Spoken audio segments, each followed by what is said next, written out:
Well, now that the sheriff's here, we can get started. No problem. All right, we'll call this Board of Supervisors meeting to order. Our chairman is on the phone, so I'll try to fill his shoes and run this meeting. We'll go to the first agenda item, which is the Pledge of Allegiance, and I'd ask Mr. Wern, Supervisor Wern, to lead us in the pledge. I pledge allegiance to the flag of the United States of America and to the republic for which it stands, one nation, under God, indivisible, with liberty and justice for all. Thank you, sir. Thank you all. All right, move into agenda item 1B, call to the public. Good morning. Erin Miller for Greeley County Recorders. I was just calling to let you know that we will be sending out 2,136 ballots for early vote. And also early vote begins June 24th, so that is going to be Wednesday. And then also I wanted to let you guys know that I qualified for a grant that's going to help us get security lights for back here. So it's going to help us for election security and also will help the staff whenever they're leaving late at night or coming early in the morning. So that's all I have to offer. Great, thank you. Thank you, guys. Thank you for your help. Anybody else for call to the public? Seeing none? All right, we'll now move into agenda item 2, the Public Health Services District. The Board of Supervisors will convene as the Board of Directors of the Greeley County Public Health Service District and will reconvene as the Board of Supervisors following consideration of the following items. A, consent agenda. I move that we approve the consent agenda as written. I second that motion. All right, been moved and seconded. All in favor signify by saying aye. Aye. Aye. Aye. Motion passes. We'll now reconvene as the Board of Supervisors to go to agenda item 3, the Flood Control District. The Board of Supervisors will convene as the Board of Directors of the Greeley County Flood Control District and will reconvene as the Board of Supervisors following consideration of the following items. A, consent agenda. I move that we approve the consent agenda as noted. I second that motion. All right, been moved and seconded. All in favor signify by saying aye. Aye. Aye. Aye, motion passes. We'll now reconvene as the Board of Supervisors and go to agenda item 4, and we'll talk about fireworks and Matt Bollinger, emergency management. Mr. Chairman, members of the board, good morning. Morenci Fire has asked that the board allow a public firework display on July 4th. They will have plenty of assets up in that area. They're planning to shoot the fireworks from 4 West, Tailings 4 West. Isn't a lot of vegetation around that where they're wanting to do the display. And we have had some moisture, not as much as we'd like to have, but we have had some moisture. Seems to be probably a good idea for your consideration. Wholeheartedly agree. So, and that's Have you had the opportunity to see where they're going to be shooting the fireworks off? I have. I was up there a couple weeks ago And for you're comfortable with it? And absolutely. Great. Yep. This is good deal. Any questions? Chairman Gomez, you have any questions? I do not. I do not either.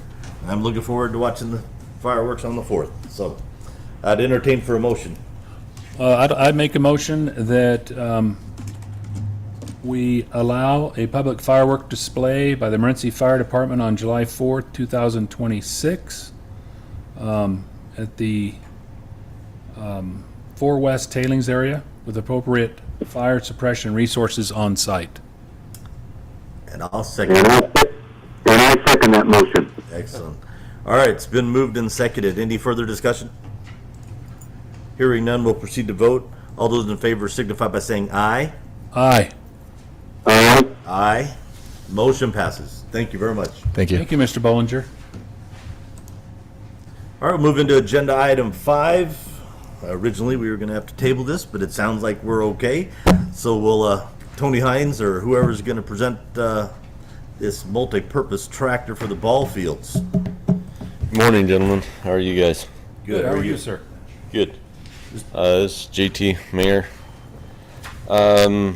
Just here to update, bring forth the purchase of this piece of equipment for the new ball fields.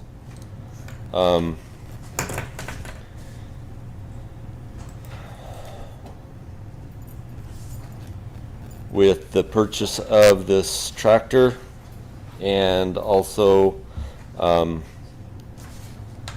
aerator, excuse me, not the aerator, the fertilizer spreader that we'll need, and the loader and cab for this would bring forth a total of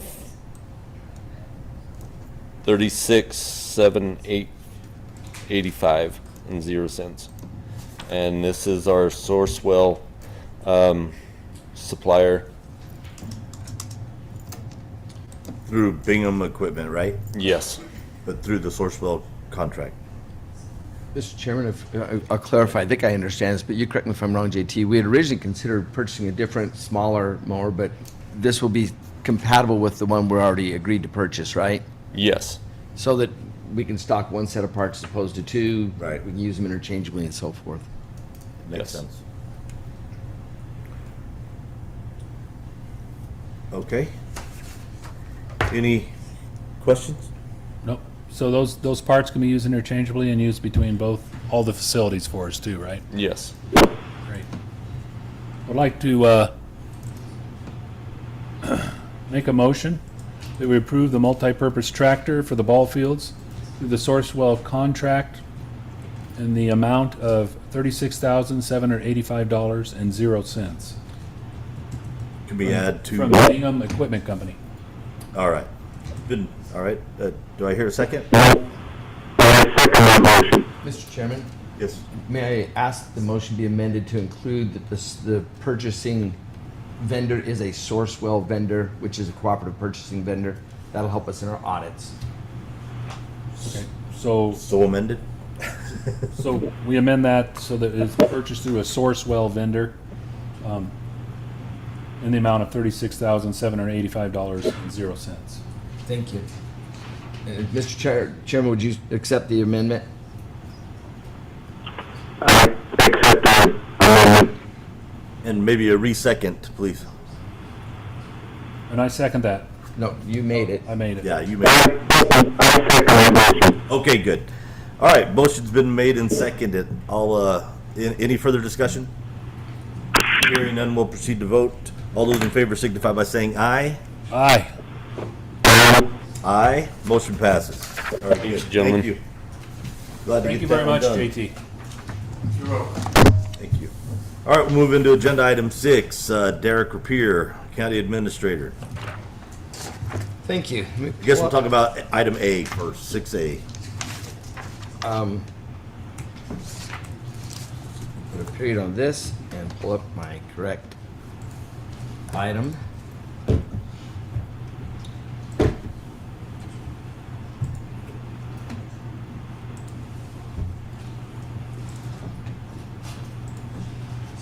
As we've talked for the last 2 or 3 budget work sessions, and as Renee talked to the board about last week, we're in a good cash position at the moment. I relate back and refer back to the CSA analysis we've looked at before that talk about the natural fluctuations in our primary industry, copper. For the last several years, literally going back 4 or 5 years, we've had good years in copper. Those who've been around copper well enough and long enough know that it's not always that way. There are a lot of favorable winds at our sales in the copper industry, including market forces and demand that suggest that this wave may go for a while longer, but it only takes one recession or even a slowdown in the economy, and all of a sudden we're not in such good shape. What these proposed transfers do is allow us to essentially skim some of the cream off the top and use it for purposes we know are coming up. But it sets aside that money to allow us to meet those needs when they arise. The first one, of course, is we've moved within the current year's budget, FY26, about $200,000 to purchase vehicles that the board has already approved. And that will not need to be purchased in the coming fiscal year. On the general services moving to the flood control district, $1 million. I read this morning that as part of the state's budget, they appropriated $10 million for Gila County's flood problems. However, 2.5 to Miami, 2.5 to Globe, and $5 million to the county. The county's already on the hook for about 18 million. So we don't have the same flooding exposures at the county level that they do. However, our flood control district only raises about $150,000 a year, and it's difficult to build up a substantial amount there. Hopefully, we sit on that for 20 years and never need it. But if not, we'll have some response money available. As we talked about, the $925,000 will simply move from what amounted to a general fund capital resource to the capital improvements. Will enhance that resource to continue our building projects. We'll move some unspent funds over to the Public Health Services District to have money available to purchase an ambulance. With the approval of the budget, Tony will begin the process of locating ambulances that won't take us 3 years to get. And that will be a substantial factor in the decision-making process is availability. If we purchase in FY27, we will be back on rotation with our emergency response fleet, whereas we were nearly 5 years out of whack during the pandemic. And then last, of course, is the moving some excess funds out of the Superior Court and then general services in to pay down our PSPRS unfunded actuarial liability. UAAL that's an unfunded actuarial accrued liability. And so, and we'll talk about that later in the budget presentation as to why that is helpful. Apparently having some schizophrenic screen time there. Or maybe just even the computer says, I'm tired of your budget numbers, Derek. Let's look at something good. In all, there's about $3.2 million worth of transfers that'll take place and position the county to make next year easier to manage big purchases in particular. And unless you have questions, that's what I have on this agenda item. No. Thank you for the review. I know we talked a lot about it last week or In our work in the session. last weeks, and then Renee covered this in detail last week. So, any questions? No questions right now, Supervisor Campbell. Mr. Chairman, you have good deal. All right. So in this case, we have to identify each one of these transfers and approve them separately. Correct. Correct? Yes. So there'll be a total of five motions Correct. for this agenda item. So, we ready to get rolling? I move pursuant to Arizona Revised Statutes, Section 42-17106B, I move that the board approve a budget adjustment to change the use of $100,000 of unused funds from Fund 101-002, the County Attorney General Fund, and $100,000 of unused funds from Fund 101-0-012, the Superior Court Judges General Fund, to be used to acquire vehicles in fiscal year 2026, and to transfer $100,000 from Fund 101-002 and $100,000 from Fund 101-012 to the Fleet General Fund 101-020. As a part of the motion, the board finds that the transfer is in the public interest and based on a demonstrated need to acquire and address vehicle needs for future fiscal years while funds are available and vehicles are able to be acquired. All right, do I hear a second? I second that motion. All right, been moved and seconded. Any further discussion? Hearing none, we'll proceed to vote. All those in favor signify by saying aye. Aye. Aye. Aye. Our motion passes. So now we'll go into the budget adjustment for the unused county general services funds. I move that pursuant to Arizona Revised Statutes, Section 42-17106B, I move that the board approve a budget adjustment to change the use of $1 million from Fund 101-016, General Services, to be used to bolster the Flood Control District's financial ability to address unexpected disasters, and to transfer $1 million from the General Services Fund 101-016 to the Greenlee County Flood Control Fund 240. As a part of the motion, the board finds that the transfer is in the public interest and based on a demonstrated need to enhance the county's ability to respond to flood disasters in light of changes in federal FEMA funding and reimbursement policies. All right, do I hear a second? I second that motion. All right, it's been moved and seconded. Any further discussion? Hearing none, we'll proceed to vote. All those in favor signify by saying aye. Aye. Aye. Aye. Motion passes. We'll move into the budget adjustment to reassign LATCF Public County Assistant Fund 283.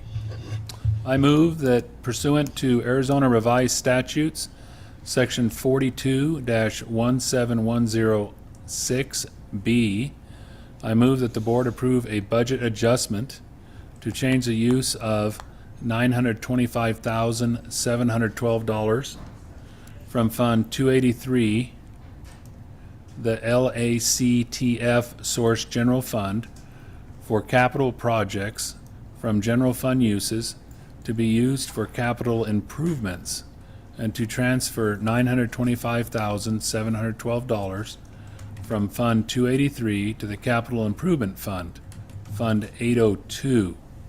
As a part of the motion, the board finds that the transfer is in the public interest and based on demonstrated need to address funding for potential significant capital repairs to the county courthouse and annex building, and to complete other Tier 1 projects pursuant to the County Capital Improvement Plan. All right, thank you. Do I hear a second? I second that motion. All right, it's been moved and seconded. Any further discussion? Hearing none, we will proceed to vote. All those in favor signify by saying aye. Aye. Aye. Aye. Motion passes.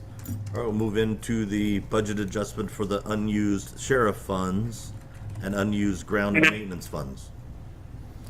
I move that pursuant to Arizona Revised Statutes, Section 42-17106B, I move that the board approve a budget adjustment to change the use of $250,000 from Fund 101-019, Sheriff's Office General Fund, and $150,000 of unused funds from Fund 101-005, the Grounds and Maintenance Fund, to be used to set aside funds in the Public Health Services District to acquire an ambulance in the coming fiscal year, and to transfer $250,000 from the Sheriff's Office General Fund 101-019 and $150,000 from the Grounds and Maintenance Fund 101-005 to the Greenlee County Public Health Services District Fund 222.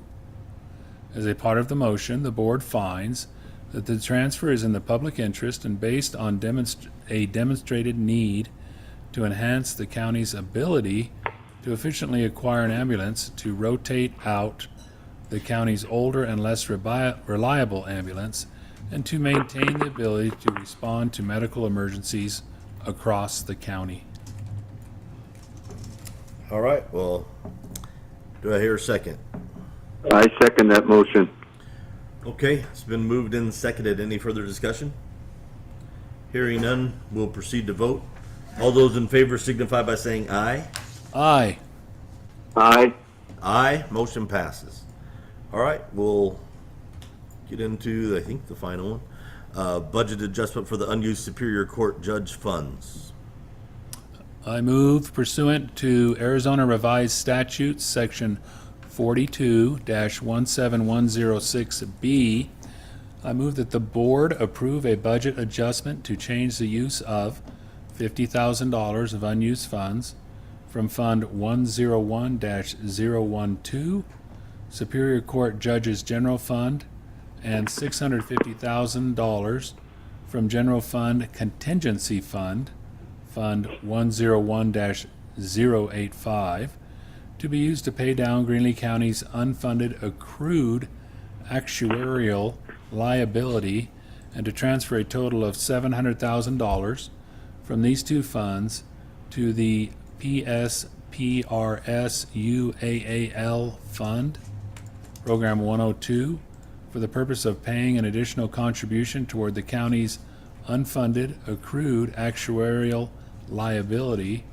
and to authorize the expenditure of these transferred funds to the Public Safety Personnel Retirement System.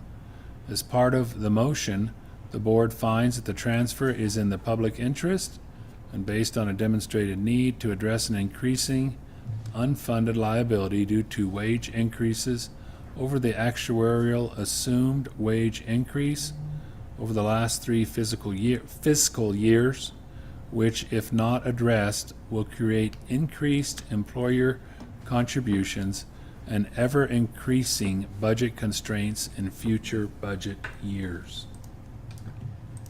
All right, well, do I hear a second? I second that motion. All right, been moved and seconded. Any further discussion? Hearing none, we'll proceed to vote. All those in favor signify by saying aye. Aye. Aye. Aye. Aye, motion passes.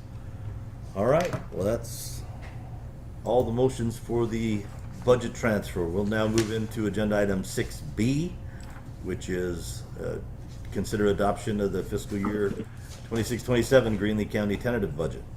Derek? Thank you. So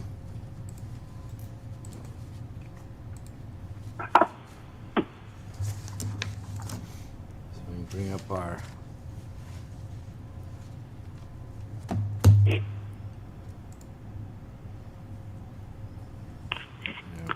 we go. Some of this information, I need to start out by strongly acknowledging the chief architect for this year's budget is our chief financial officer, Rene Ontiveros.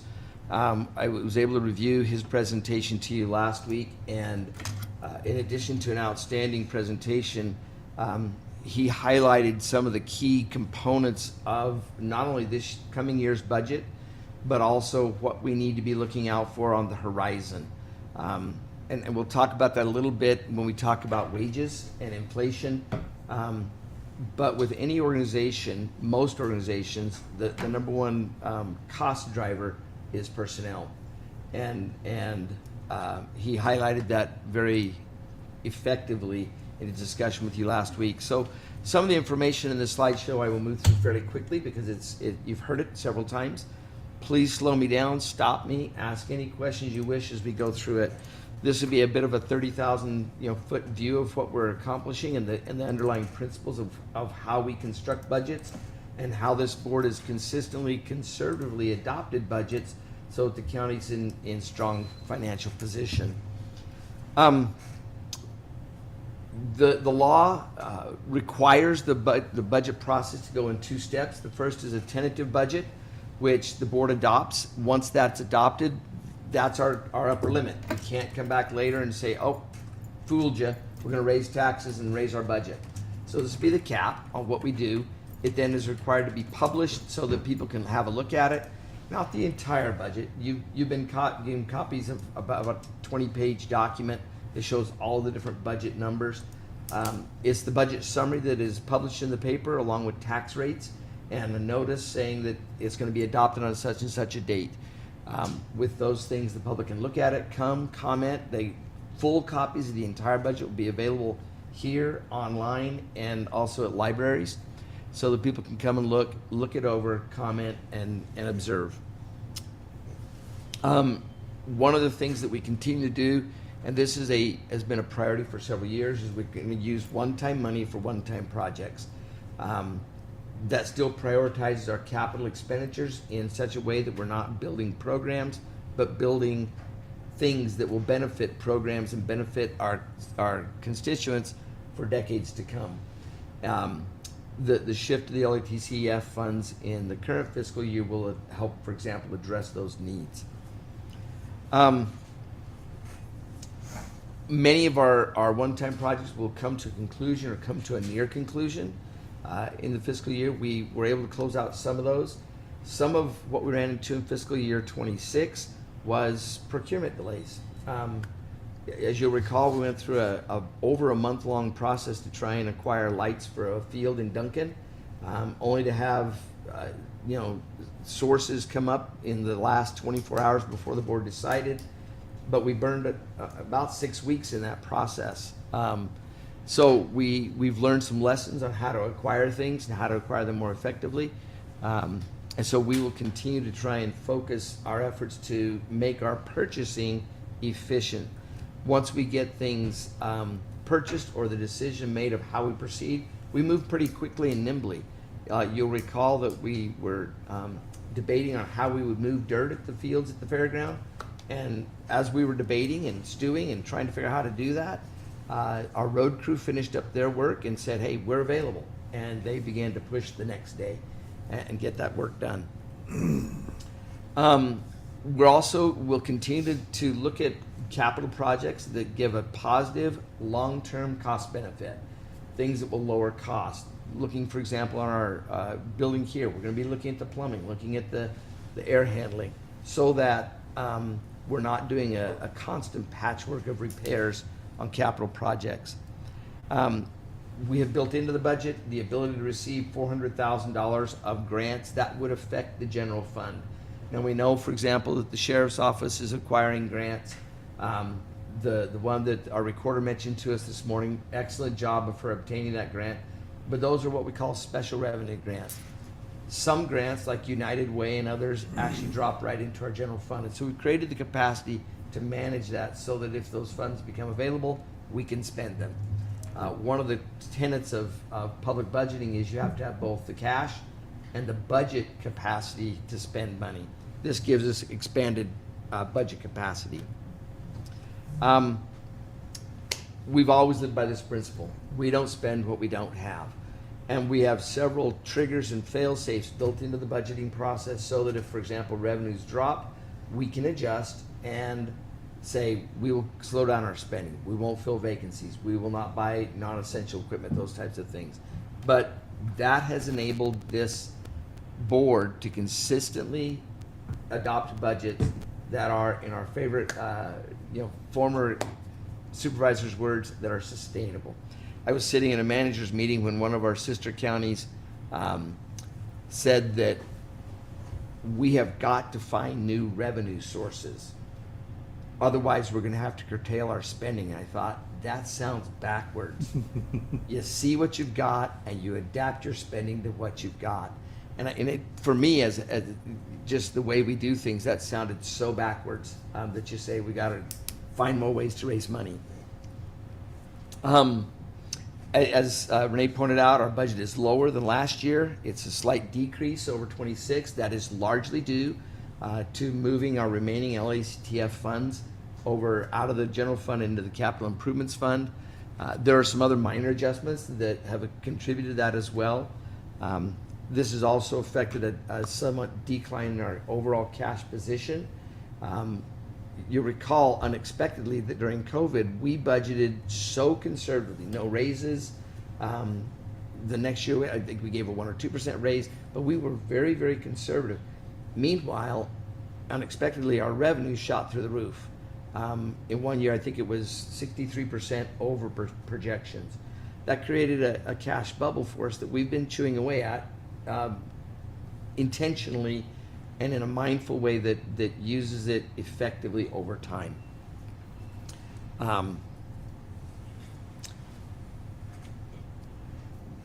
This is an area we'll start talking about wages, but on the expense side, the increase of 4% keeps us ahead of Arizona inflation and behind the May numbers for national inflation. The national CPI for May was 4.2%. As you recall, that kind of rocketed up. We're in the high twos, mid twos when the Iran war began. About a month and a half after is when we started to see inflation rise dramatically. And that's primarily because numbers lag. I think we will see a continued rise briefly as the numbers catch up following energy prices. I think we're already seeing a bend in the curve back down on energy prices. The stock market responded extremely favorably on Friday when the deal was announced. If you've been keeping atop of the news yesterday and today, that deal is, the ink is not quite written on the paper and it's going to be wet for at least 60 days. So we'll see how that goes. But there's a lot of positive reactions to developments there. And I think we'll see a tapering off of inflation, but it probably won't happen until the third or maybe even fourth quarter of calendar year 26. But the wages will stay on top of it. On the revenue side, we're seeing strong state shared revenues. This county understands, most do not, that is a reflection of a healthy copper mining industry and, more specifically, a healthy copper mining corporate citizen of Greeley County. When things are working well up there, as it's managed well up there, it reflects in our revenues here. And so that has been a boon to our local economy and local budget. Again, a point of emphasis I think is really critical, and that is that as we've worked with elected officials and department heads, most of those meetings are less exciting than watching paint dry on the wall, because we have very like-minded electeds who come in and say, here's what I need, not what I want, or they just say, here's what I need. And so, there's a few tweaks here and there. There's some planning for things they know are coming up the next 2 to 3 or 4 years. And I really respect that. And it's been really, for the last couple of years especially, really heartening to see that as a team, as a county team, we're pulling together to be able to make these budgets work. I know that's not the case in every county. I know that there are squabbles and fights that we just don't have. And so I appreciate every department head, every elected official, and the way they approach their spending and their budgets. We continue to identify and reduce line item where we know there's been either overspend due to temporary monies, or in some cases, every budget has a certain amount of programmatic increase. You say, okay, we've budgeted for 15 spots, we're just going to increase it all. Well, Renee, again, the primary architect this year and last year, has gone in and targeted those and said, let's pull them back down to reality, not just space holding.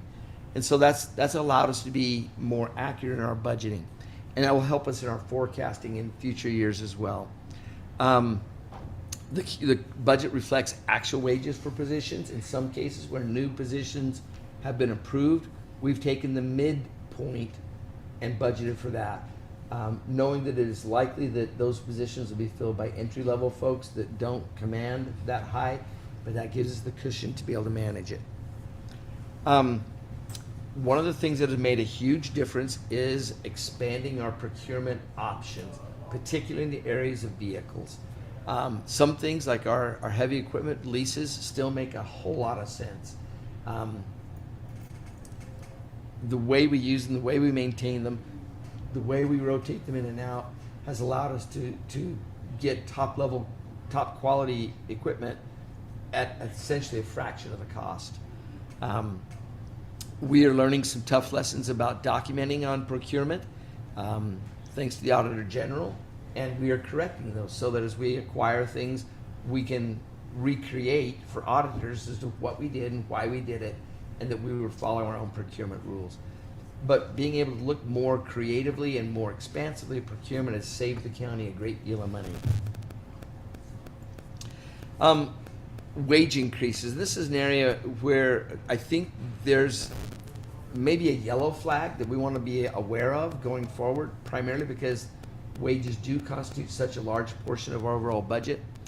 We're going to go back a few years and retrace some of our steps.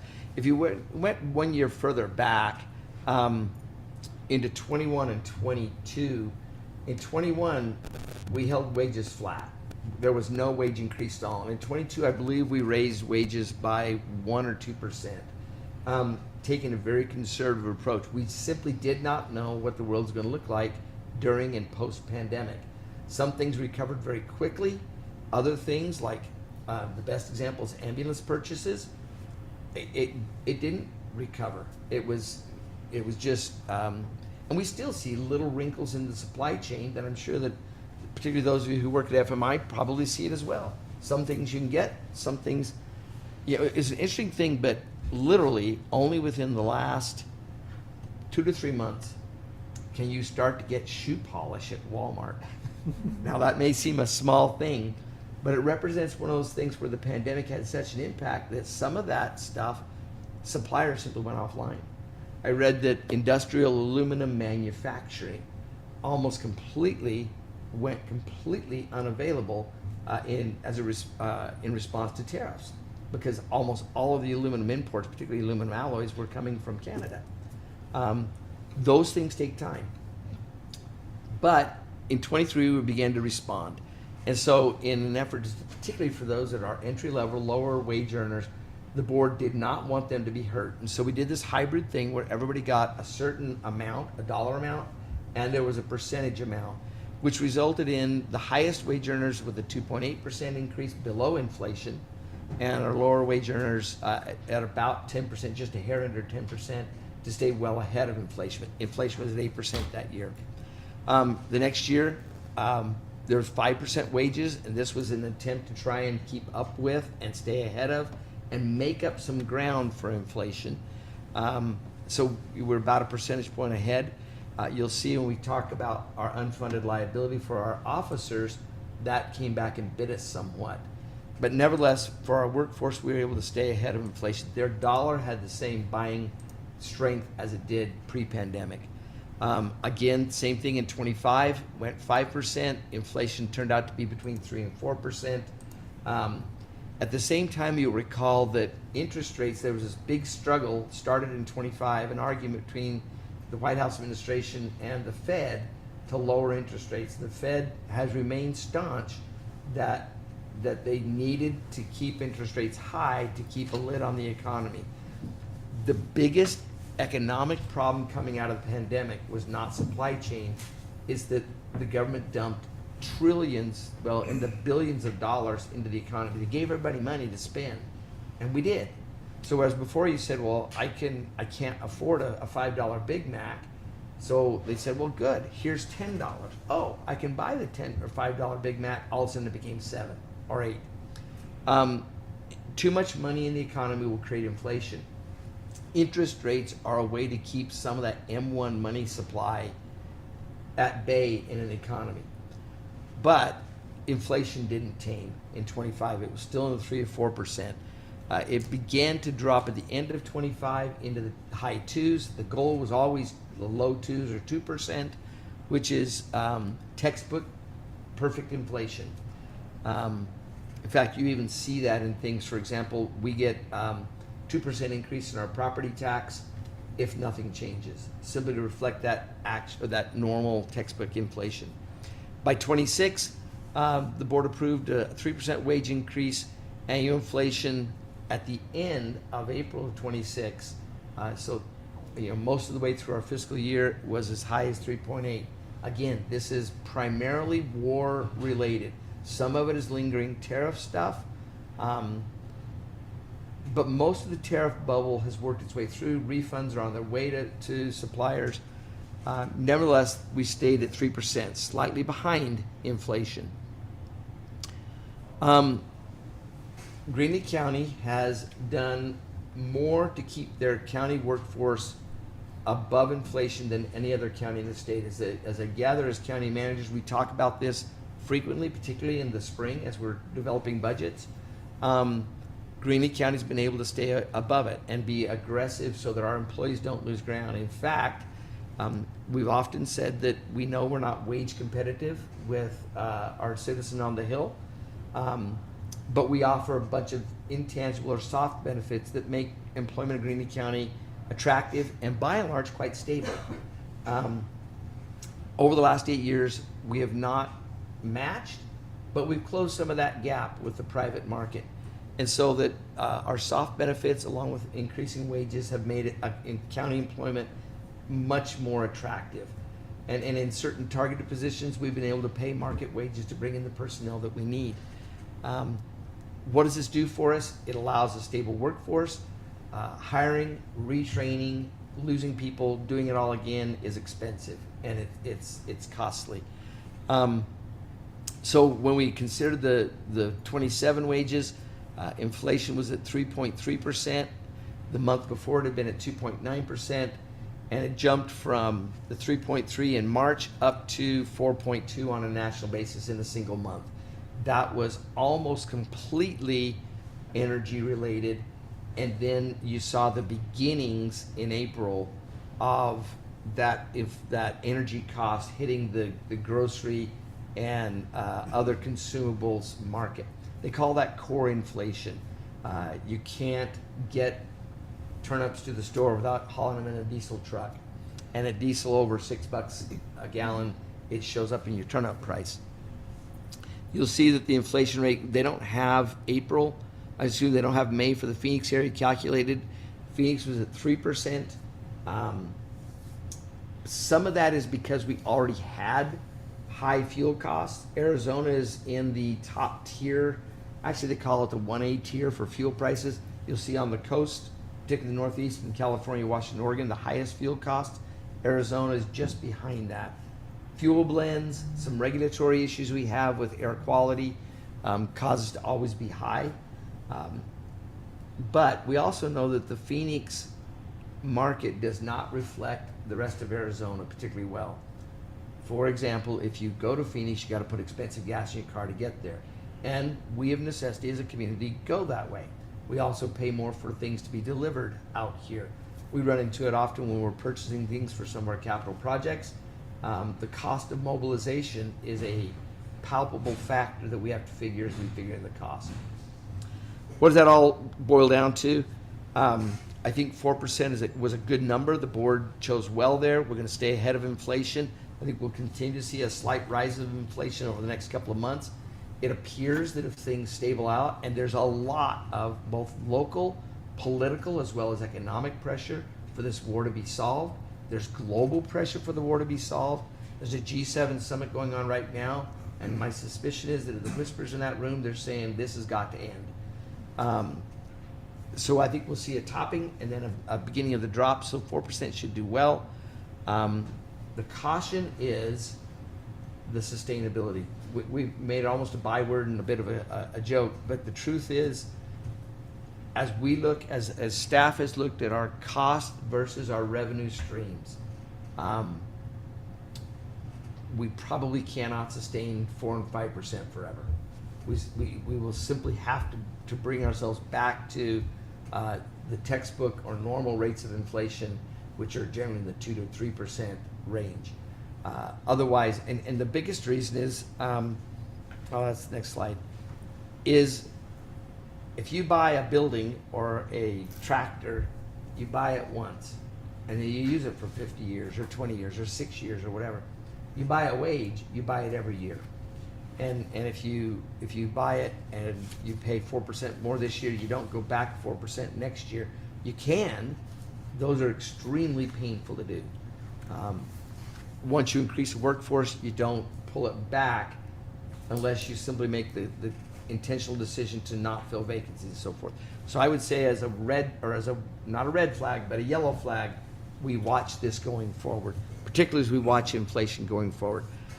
I think we're going to see these kinds of discussions take center stage in the midterm elections.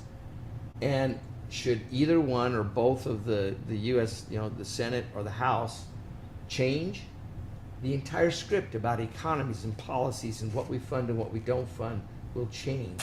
More importantly, the volatility will change, because a dysfunctional government means headache for all of us. Let's talk about the unfunded liability. I was listening to Ray's presentation, and there's one thing I want to enhance the understanding on. So at one point in just the recent future, we were down to 59% funded. What that means is if you put $1 away today, that dollar will grow over the next 20 to 25 years so that it becomes $2.50 or $3 for the retiring police officer when he or she retires. If you don't have that dollar and you only have 59 cents, you can't pay that $2.50 or $3 in 20 to 25 years. That's where we were.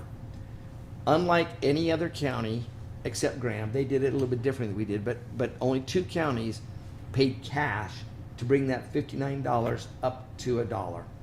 Greeley County did it with, we did it with federal COVID money. That placed us into 98% within 2 years. However, part of that actuarial is the same way they figure insurance rates for life insurance and health insurance. But that actuarial liability is they assume wages are only going to raise at about 3 to 3.3%. We were giving 4 and 5% raises. So we created our own gap. What does that mean? It means they take that $700,000 and just like a credit card debt, they amortize it or they spread it out over the next 20 years. So rather than just putting $1 away to pay $2.50 later, we're now having to put $1.20 away, or literally $1.23, because that was our percentage, that increased contribution rate. So by paying off the credit card debt, if you will, the unfunded liability, we bring it back down to where all we're paying is the dollar. That makes it predictable. We'll want to watch this every year, particularly in years where our raises are above that assumed rate of inflation. There's some other factors. In fact, in the good actuarial calculation, there's probably 50 factors, but the other one is stock market performance. As we just said, the stock market responded very well. From the low of about a month and a half ago, we're back well over 50,000 in the Dow Jones again. Stock markets are of necessity volatile, but the trend is up. And right now you can read any expert you want. You'll say some that are going to be will be in recession by the end of the year, and then you'll see some that'll say, no, I think we'll top 55 by the end of the year. Pick your favorite guru, I guess. This goes over a brief history. We've covered it before. I'm not going to cover it. Actually, this doesn't. We'll cover it later in our other discussions of unfunded liability. Let's talk about out-of-county tuition. The year that we got the formula changed to where we placed the burden of uncertainty back on the colleges was in 23. That year we would have paid $1.4 million in out-of-county tuition. We ended up paying $383,000. Since then, we've saved at least $400,000 a year, and in most of the years we've saved $1 million or more. Skipping through this year, we would have been over 1.5 million. The actual out-of-county tuition bill was 2.22 million, most of which the state is paying.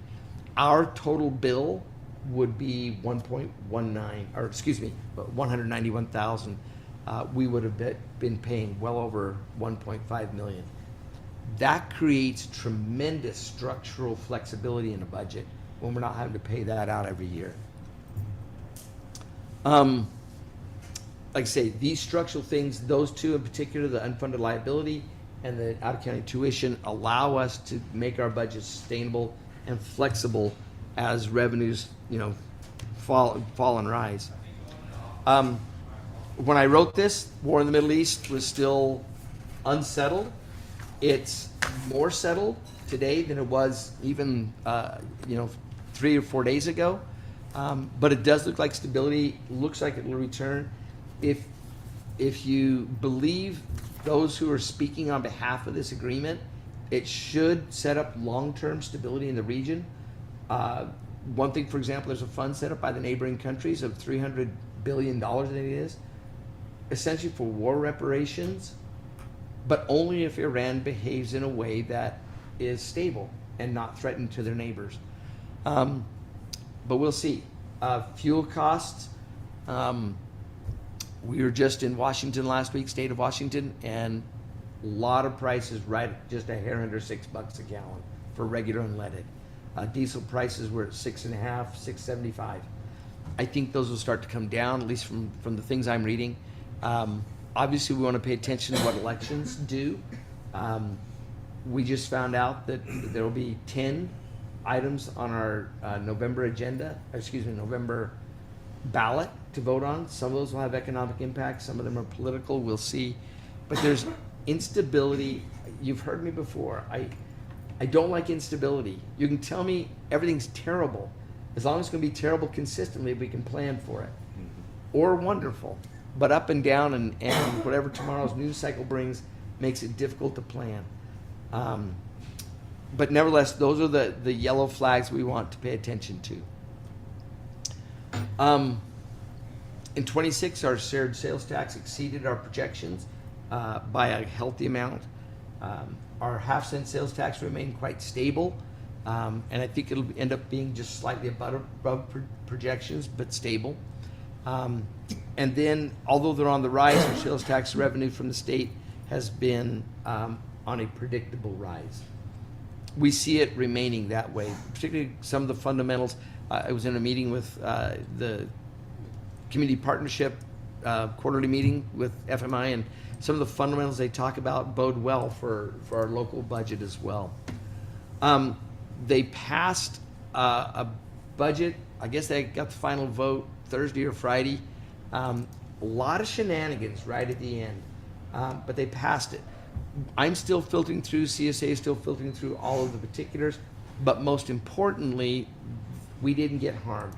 They did build in a backstop for probation funding, so the board had tentatively approved covering the 4% wage for probation.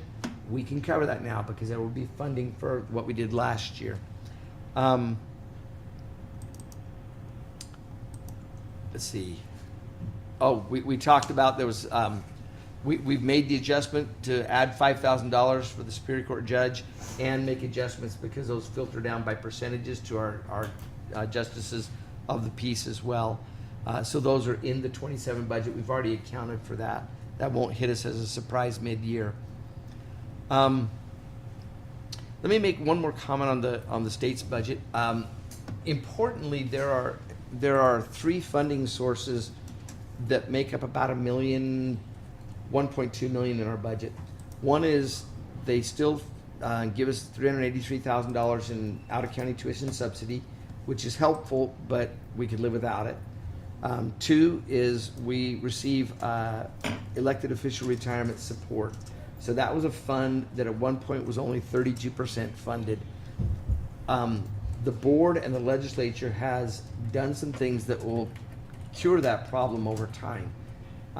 But the legislature still gave us that amount of money to help subsidize that. And then the legislature has appropriated for almost 20 years now. We used to get a slice of lottery funds. We don't anymore. We get general fund from the state, and that has remained unchanged. Those 3 funding sources, while not our biggest funding sources, together, if they went away in a tight budget year, it would hurt us. And those are there still. As we talked about earlier, general fund is 21 almost 0.5. It's a decrease, and again, it reflects the use of one-time dollars, and those dollars are spending down. Primary tax rate 0.89, and we'll see that this is a direct reflection. We really haven't raised our tax levy very much, but our tax rate has changed. This always gets more headlines. But particularly in a county like Greeley County, because we know that our corporate citizen pays a great deal of that. To the homeowner, that means that their tax bill on a $100,000 home would be $89 for the county expenses. Now, we know that that's not the only taxing authority that taxes your home, but nevertheless, it's a pretty good bargain as county government goes. One of the best bargains in the state. NAV is net assessed value decreased by 28 million. Talking to a couple of my my colleagues who are in counties where mines are just emerging, they're very uncomfortable with that. They see that and the hair gets set on fire. We're used to those kinds of swings. We understand how they work, and it does not reflect anything other than how the formula works to assess centrally assessed property. We can adapt to it, and it works very well. Total budget 50 million, as Renee pointed out, we've never spent that much. That's primarily allowing us to spend the capital improvement fund so that we can meet some of those things, particularly if, for example, plumbing and air handling becomes an emergency, we can respond rapidly. We've got some grant stuff, like say the sheriff's grant money shows up in this non-general fund side of the ledger as well. But that 20.4% may sound alarming. It's simply giving us budget capacity where we already had the cash behind it. Secondary property tax, I know Renee covered this, so I'll go through it quickly. Levy is down, even though the tax rate remains the same on our public health services. The thing we want to watch there is this was established to cover our ambulance service.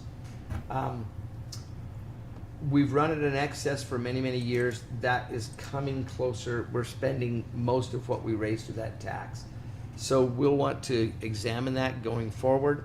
We cannot raise our taxes any more than 0.25%. And I'm not sure that's the right answer anyway. But we'll work with our partners who run that program for us and do all we can to keep those costs down. Flood control, we've already talked about. The tax rate is down, the levy's up $6,000, but we'll have we just substantially boosted that fund. Like I said, we just covered this. We've preloaded an ambulance purchase. We still have options on the table either to, we call it sort of the chassis exchange. We could still, basically lift up the bed, put a new vehicle underneath it, refurbish the bed and put it back on there. That'll be a cost savings. But we'll also be looking for options out there where we can simply acquire one. And this should give us the capacity to buy it or refurbish one at whatever makes the most sense. We talked about why we're putting some money into the flood control district.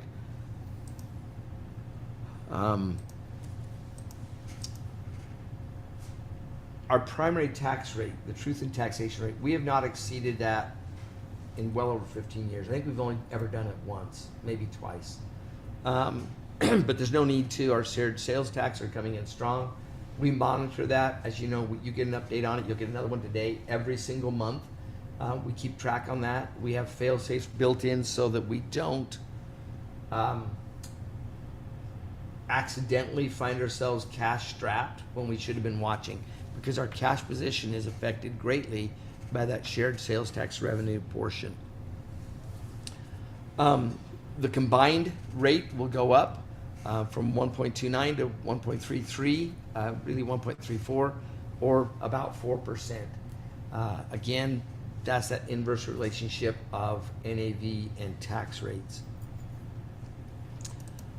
We don't have to hold a truth in taxation rate because none of our general fund or special taxing districts will exceed the TNT rate. We won't know how we rank up against our fellow counties until they all have adopted budgets. Some already have, some are doing so this week or next. This is a historical look back, and what I want to highlight for you here is this number, 435. If you look back historically, that's the lowest NAV we've had since 2019-20. That was the pandemic year.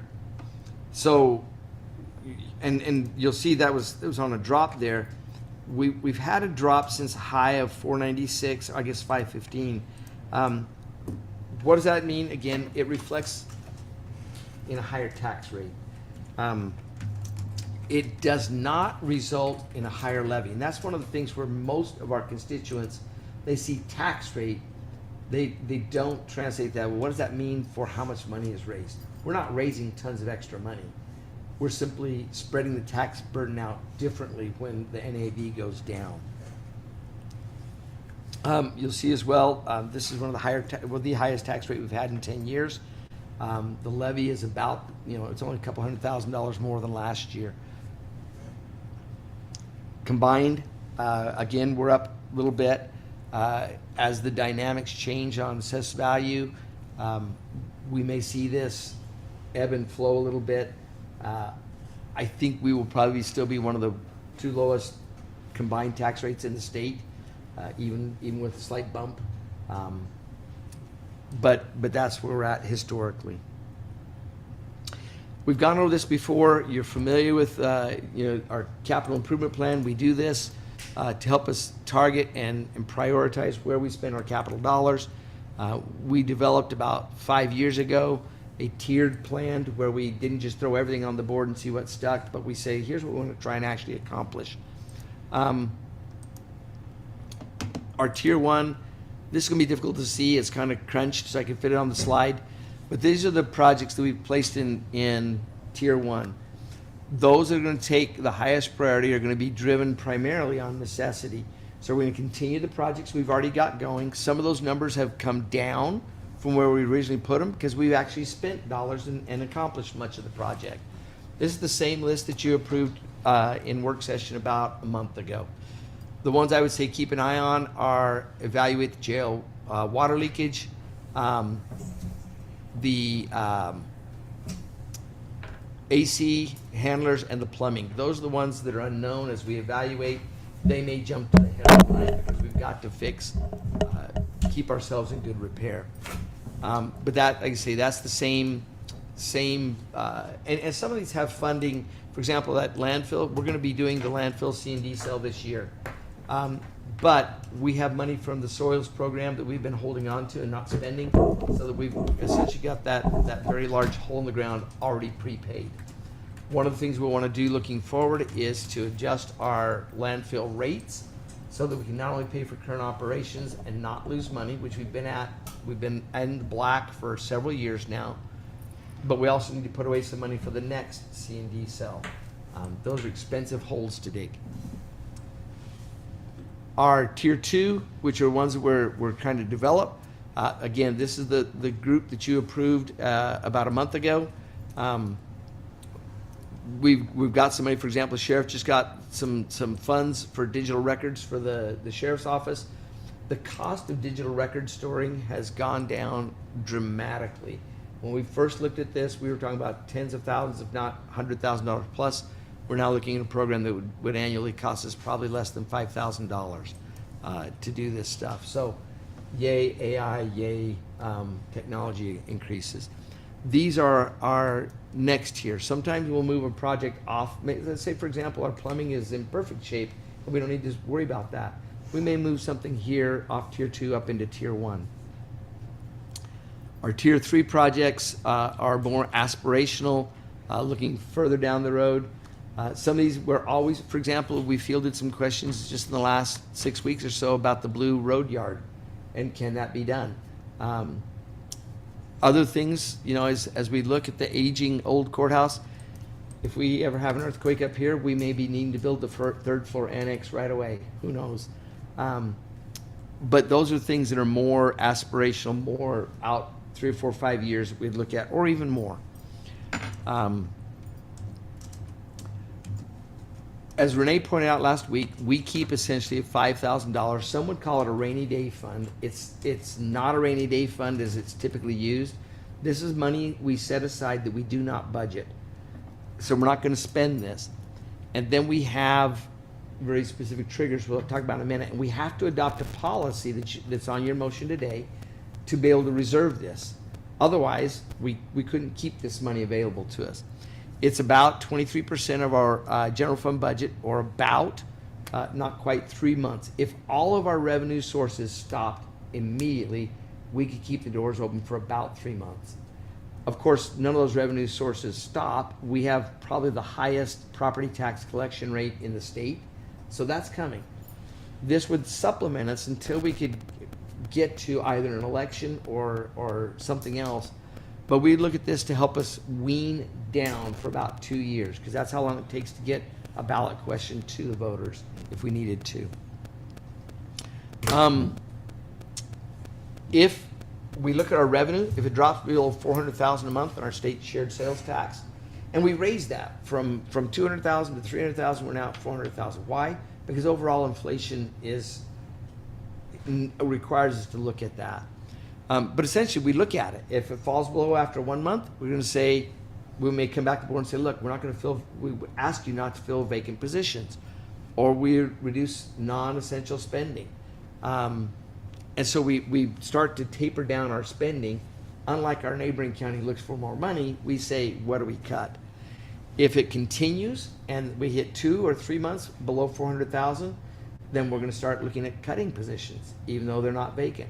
We would start looking at canceling leases. You know, we would do whatever we need to in order to make our budget stay within the money we have. Goes back to that guiding principle: we don't spend what we don't have. But basically, this is a safety net. This was actually developed over 20 years ago between us and the Department of Revenue, or excuse me, the Auditor General, to allow us to have this budget capacity because our budgets are more volatile than most counties. Funding policies, there's some technical terms here that I'd invite you to spend time to become familiar with.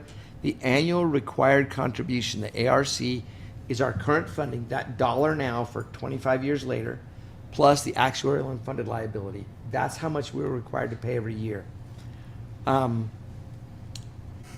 We will continue to pay it because we got behind. There's a lag. They count our fund balance as of June 30th every year. So our fund balance in June of 2025 affects what we will pay in fiscal year 27. So we're going to have that 23%. It sounds like interest rate, but it's really just a higher contribution rate. We're putting away $1.23 in FY27 in order to pay that $2.5, $3 in 20 years. Our current, as Renee pointed out last year, is $711,630. That's 94% funded. That dropped or grew dramatically when our wages exceeded the assumed wage increase. But like I say, just 5 years ago, we were at only 59% funded. So we made steady increases, steady gains. We got as high as 96.7% funded, and then it began to drop. We talked about what caused that drop, but as we pay that $700,000 down, we will cut the check before the end of the year so that June 30th funding evaluation reflects our $700,000 contribution. And then we'll watch it. Now we understand more of the dynamics. We will watch this year over year. And if that creeps up again, we'll make another contribution. So we're saving literally millions in interest payments. The assumed interest rate, or the assumed rate of return under this plan is 7.2%. In good years, you'll make that in the stock market or even in conservative investments. In bad years, you'll fall way short.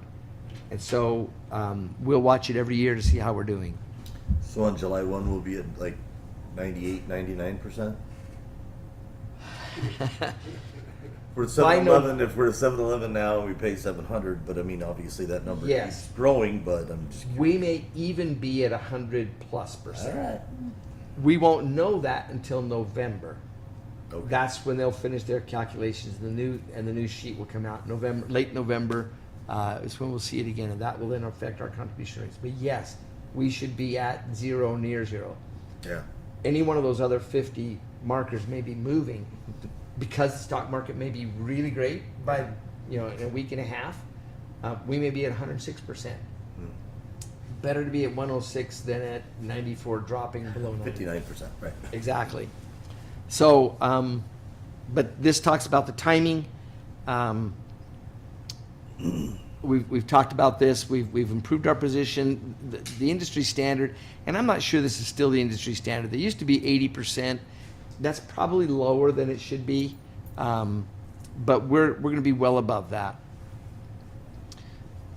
We still are required, because even at the $700,000 contribution rate, if there's even $1 left in our unfunded liability, they take that dollar and spread it out over 20. And so it's a rolling 20, so we'll always have essentially a credit card, we don't pay the balance down. I think we'll be at or above 100%, so we won't have for fiscal year 28 a makeup provision. But no matter what there is, we pay for it over 20 years. It's a lot easier to fund $1 or even $30,000 or $100,000 over 20 years than $700,000. Does this make sense? Yeah. Okay. If it doesn't, please stop me, because this is sort of like credit cards on steroids, because most of the numbers are best guesses by actuaries. So As long as you and Renee understand it completely, that's good. That's the most important thing. we had, I would say, a graduate level 3-hour crash course with the PSPRS, one of their actuary managers, and Vanessa at CSA, and by the time we were done, we felt like we should get a degree. It was very high level and helped us figure out why this had grown over the last 2 years. Extremely helpful, but Renee and I are understanding it better, and we should have a degree to prove it. Our policy remains the same. Our policy says that if there's an unfunded liability, we will spread that out over 20 years. We can always come and pay it back down or close to down. But our policy will say if there's $1, we'll spread it out over 20. If there's $4 million, which is where we were, almost $5 million when we started, we'll spread that out over 20 years. It's just our contribution rate will become unmanageable. And so by addressing it, it gives us stability in what we pay every year and flexibility in our budget. I'm not going to go over all the budget forms at this point. You've seen them. They're in your packet. They will be available for the public to review. Certainly between now and adoption of the final budget, we are always available to cover any particular line item, any particular budget, or the budget as a whole. It balances, it's sustainable. Like I say, we've identified the yellow flags that we need to pay attention to going forward. But like I say, we're available, and certainly we're available to the public as well if there's questions as well. Our procedures, we would ask the board to adopt the tentative budget as proposed today. We'll publish it along with the other required documents in the paper for 2 weeks, and then copies will be available here at the board's office as well as the public libraries and on the website. And then we adopt the final budget on July 14th. Thereafter, we'll set tax rates and go from there. We'll gather all the tax rates from the cities and districts and so forth. And that's that. Good deal. Well, thank you for the recap. Okay. I want to end where I started. Renee did the work, and this reflects his expansive understanding not only of our budgeting process but of our budget. There are very few numbers in this that if you said, well, what's the line item for police equipment in the sheriff's office, he'd probably come pretty close to telling you what it is. It has been hard to keep up with him this year on what he knows in this budget. Austin and I have helped where we could, but I think we would both clearly say this is Renee's architecture, and I cannot express enough how much I appreciate the work he's put into it.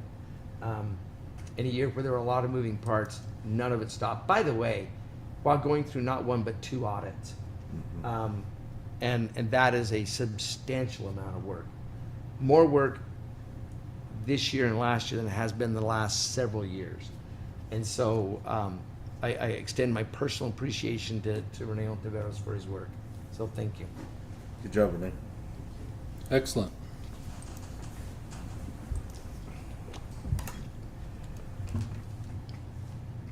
All right.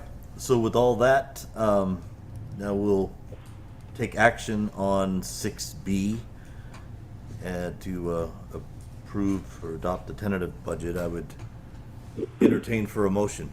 I move to adopt the fiscal year 26-27 Greenlee County tentative budget in the general fund for the amount of $21,489,193, and the total budget in the amount of $50,060,108.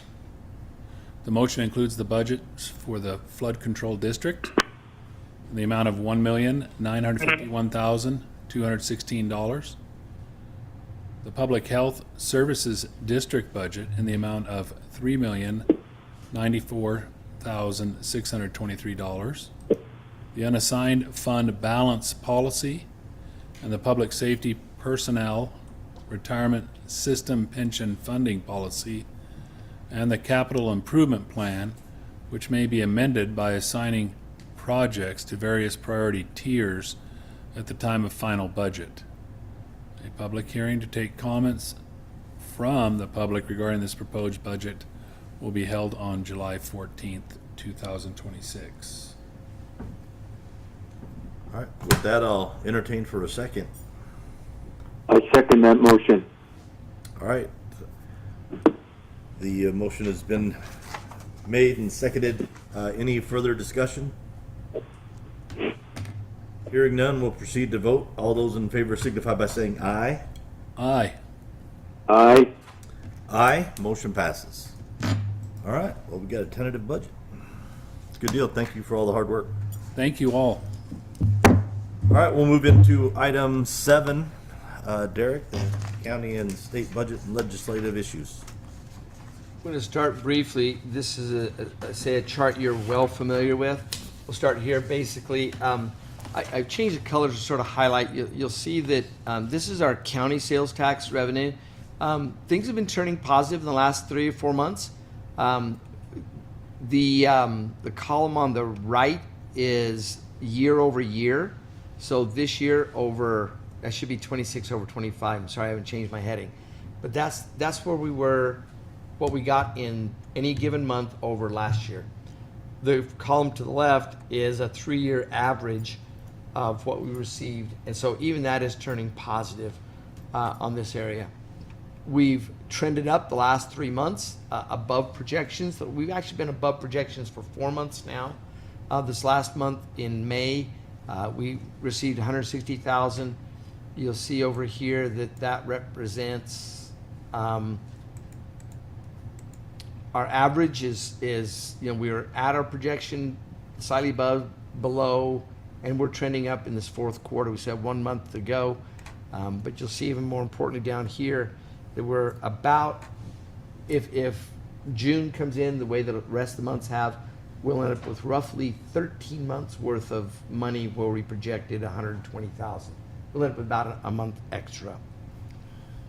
On our shared sales tax, same thing. You're seeing the trends began to trend up year over year back in September. But the trends have been high. They're slightly off this month, but narrowly, statistically negligible. So this is again a good projection. We projected 5.4 million. We've already, even with 1 month ago, we're at 6.4, so about $1 million over. Unless we don't get any shared sales tax at all in June, we'll still finish, $1 million over projection. Given this, if revenues continue in our shared sales tax, will be about $1.5 million over projection. And we combine our county half-cent plus our shared sales tax, we'll end up at 1.7 over projection. That's some of what has contributed to our cash. When you don't budget it, if you receive 1.7 more, you can't spend it. And so that goes into our cash.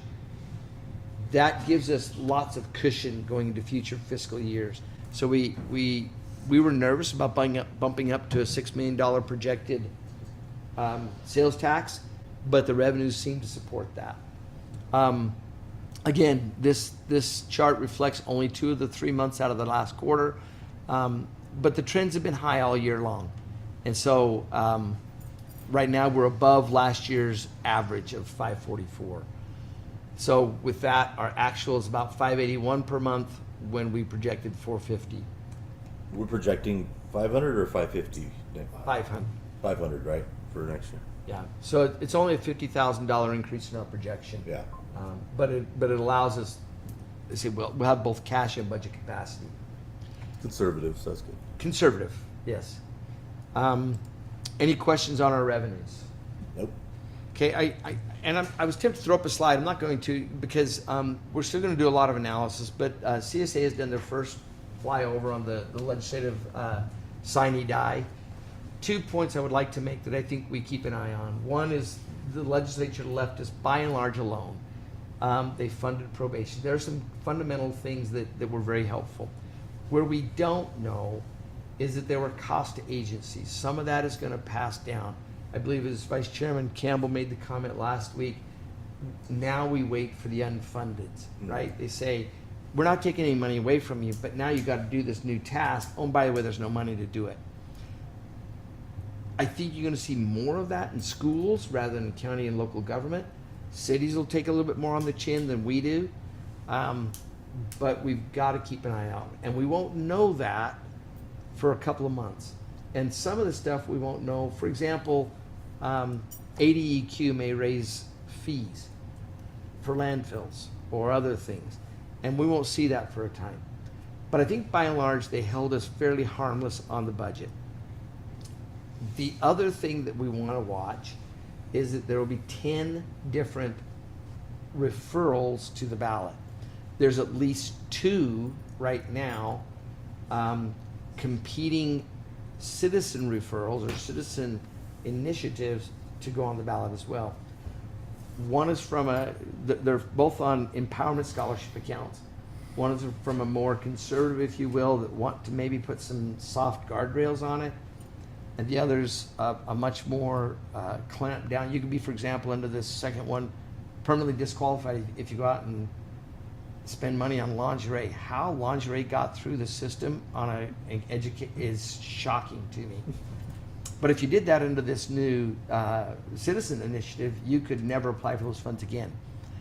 The legislature typically will do things to try and undercut the legs of something that they think might pass, and they did so again. But as a result, Bianca's first worry is, do we have to go to a 2-page ballot? And we almost certainly will this year for the first time ever. Bianca has had to do more first-time evers in her stint as elections director than any of our previous elections directors. More importantly, what it does, it changes who shows up for the midterms. It changes policy going forward. Sometimes it'll take a bite out of the state budget, which means they have less discretion, and then they start looking to local governments to fill the gaps. So I'd say we want to watch those things, watch the analysis that comes out, watch the campaigning. We get tired of the mailers. They're already started in our mailbox already. People asking for money, vote for me. We're going to see a bunch more of that. So that's my legislative report, and we will know more about the legislature, CSA. All of the organizations will start doing their recaps in the next week or two, and we'll hear a lot more of the nuts and bolts. But for now, those are the things I would say is keep an eye on. Sounds good. All right, anything for the calendar? Bianca, you want to go over that? Sure. Tomorrow we do have our LNA test. The Secretary of State will come and test our equipment for the primary election. As our recorder did mention, we do start early voting June 24th, Wednesday. July 2nd, Thursday, our offices are closed. Our first board meeting for July will be on the 14th. We'll be adopting our final budget. July 17th is the last day to vote early in person for the primary election. The NACO conference starts on the 7th and it goes through the 20th. Election day is on July 21st. Our second board meeting for the month will be the 28th. August 3rd, Monday, our board meeting We'll set tax rates and canvass the primary election. Second board meeting, August 18th. County managers on the 21st, and a SEGO meeting also on the 21st. And that's all we have for the calendar, unless we need to add anything else. Anybody have anything else to add to the calendar? No, sir. I do not. All right, good. Thank you for that. All right, we'll move into agenda item 8, the consent agenda. Entertain for a motion. I move that we adopt the consent agenda as written. I second that motion. All right, been moved and seconded. Any further discussion? Hearing none, we'll proceed to vote. All those in favor signify by saying aye. Aye. Aye. Aye. All right, motion passes. We'll go into agenda item 9, supervisor reports. Mr. Chairman, do you have anything to report on? I don't have anything at this time. Mr. Warren? No, sir. Nothing for me at this, for this meeting. And now we'll go into agenda item 10, adjournment. We are adjourned. Thank you all.